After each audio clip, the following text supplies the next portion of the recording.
స్వామివారి శిరసు, నుదుడిపై తిరునామాలు, నేత్రాలు మెత్తగా మృదువుగా సున్నితంగా ఉండడం చూపెడతామని చెప్పాం కదా.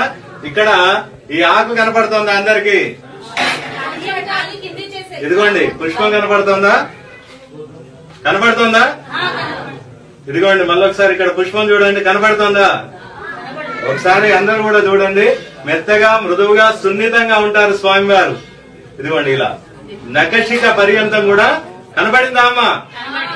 ఇదిగోండి మానవ దేహం ఎలా ఉంటుందో ఆ స్వామివారి శరీరం కూడా మెత్తగా మృదువుగా సున్నితంగా ఉండడం ఇక్కడ స్వామివారి యొక్క విశేషం. దేవుడు ఉన్నాడు అనడానికి సాక్ష్యంగా నిలిచిన ఈ మల్లూరు లక్ష్మీ నరసింహస్వామి ఆలయ పూర్తి ప్రత్యేకత గురించి మన యూట్యూబ్ ఛానల్లో ఫుల్ వీడియో అప్లోడ్ చేశాం. కిందున్న లింక్ ద్వారా చూడండి.